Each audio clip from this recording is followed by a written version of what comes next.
செல்வம் பெருக வேண்டும் அப்படின்னு நம்ம நிறைய விஷயங்களை நம்ம கடைபிடித்திட்டு வரோம்.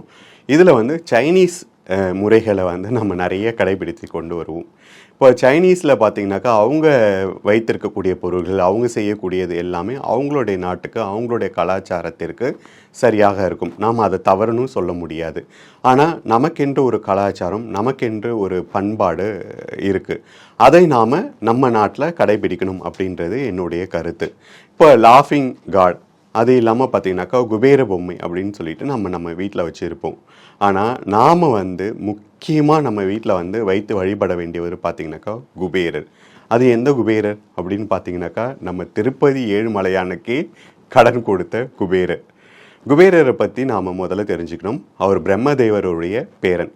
பிரம்மதேவருடைய மகனுக்கு வந்து 2 மனைவிகள். முதல் மனைவிக்கு பிறந்தவர் தான் நம்ம குபேரர். 2வது மனைவிக்கு பிறந்தவர்கள் ராவணன், விபீஷ்ணன், கும்பகர்ணன், சூர்பழகை. இப்போ முதல்ல வந்து ஸ்ரீலங்காவை லங்கையை வந்து ஆண்டுகிட்டு வந்தது பார்த்திங்கனாக்கா நம்ம குபேரர் தான். சிவன்கிட்ட வரம் வாங்கி தவம் இருந்து அவர் அங்கேருந்து அப்புறப்படுத்தி அதை வந்து கைப்பற்றாரு நம்ம ராவணன்.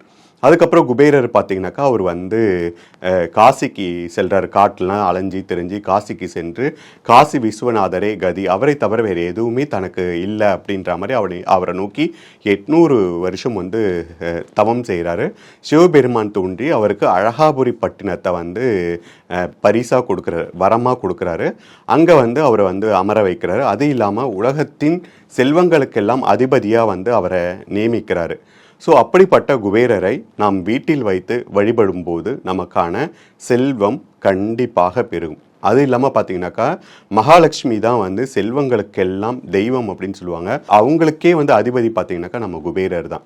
அதனால் கண்டிப்பாக நம்ம வீட்டில் வந்து லக்ஷ்மி குபேரரையும் குபேரரின் விக்கிரகத்தையோ அல்லது படத்தையோ வைத்து நாம் பூஜை பண்ணும்போது நம்ம வீட்டில் கண்டிப்பாக செல்வம் பெருகும்.